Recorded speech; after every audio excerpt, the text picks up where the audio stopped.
So the first time I was coming to the United States of America, I wasn't scared. I mean, I was over my 20s. That was the first time I was going to fly in a plane. It was my first time of going outside the country. So I had every reason to be nervous or, scared. But I think what really helped me was because I've been traveling within Nigeria for since I was like maybe age 13, because my mom is the kind of person that she just puts you in the bus and tells you to, you go visit your cousin. So I've been traveling since I was very young by myself with just my sisters, which are just like maybe 2 years, 3 years, 4 years older than me. So it's, I'm already used to traveling by myself, going to places by myself, doing things, because I've always been pushed to. My mom has always, pushed me to do things on my own. Like, she will always tell you, you have to figure it out to do it by yourself, because she won't help you. So I think that really helped me. So when I was living in, I even told my mom, like my sister, nobody should escort me. Let me just go. So I was only escorted by my cousin, brother, and I got to the airport as early as I could get there. And I think I was the first 15 to get to the airport. I wasn't like early, like getting there. Oh, I'm leaving, I'm traveling outside the country, let me get there first. No, like I just wasn't really freaked. Weighed my bag. My bag was overweighed, too heavy. So I started removing things, and thank God my brother was with me. So he was there, removing things. I'll weigh again, it's still heavy, because I packed everything. I could pack food, gari, gbogbo. I packed everything, but it was just too heavy. So I had to take a lot of foodstuffs, because those are the ones that really weighed, a lot. So I removed the gari, removed a lot of things, shoes, clothes, and just things I know I can really do without. I mean, I'm going to miss them, but I can still do without them. So I removed that. And due to the process of, removing those stuff, removing, I was the second to the last to enter the plane, because I wasn't prepared to weigh my bag. I just felt I can put anything there that is not really heavy, I can take it. But I had to remove a lot of things, and in that process I almost missed my flight. So I mean, that was really the first time I got into the plane. It was very exciting. When the plane took off, I was scared, because it was nerve-wracking. I didn't know I was going to get that scared or nervous, but I was scared till I got to America. Every time I had a stopover and all that, but every time the plane is about to take off, I get scared, because there's this momentum, the speed, and the way it tilts you and everything. So I was really, really scared.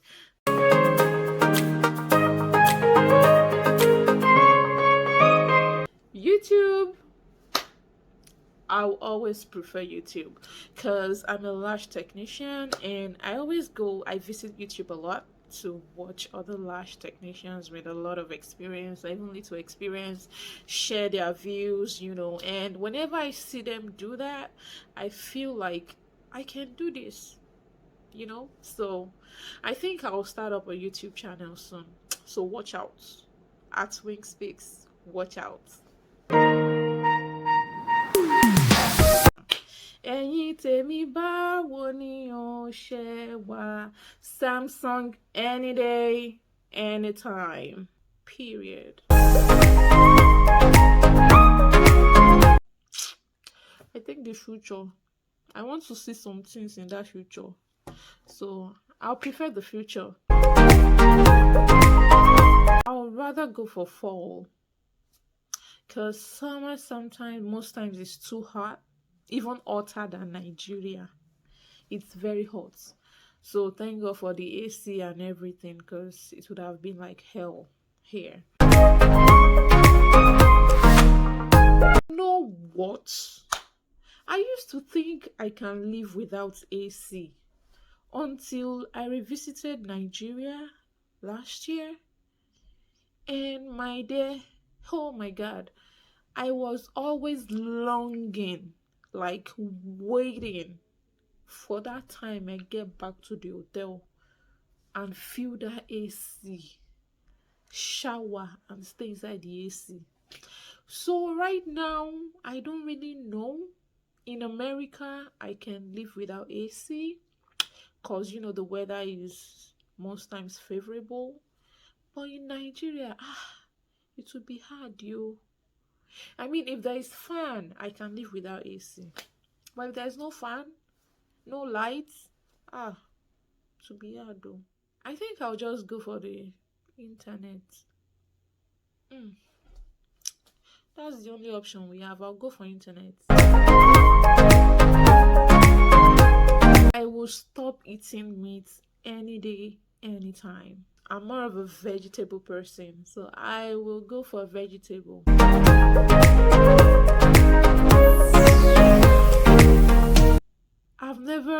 I don't have the experience, I've never been to the boarding school, so I don't really know. So I think it depends on the parents. I think it depends on parenting.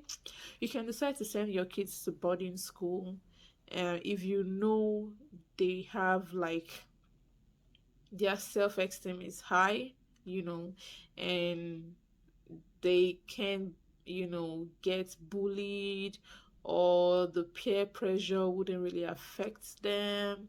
You have to put a lot of things into consideration before you decide to send your kids or your children to boarding school. But for me, I'd rather have my kids go to school and come back home, because that's the experience I have, and I think I really liked it. And it's mixed, so you get to relate with a lot of people, and every experience you have, anything you go through in school daily, you can come home to share with me or with your parents. And that way I'm always, the parent is always available to make amends or advise you or tell you what to do. But the moment you're in boarding school, I believe the parent is not always physically there. So and definitely they can be calling you every minute. There are times they even call the kids in body and they forget to tell them what happened.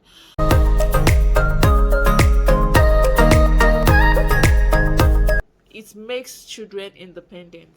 They might have to relate whatever happens with their friends, and if it's a child that easily succumbs to peer pressure, then they start having this attitude or personalities they don't have before, and it might have adverse effects on their character.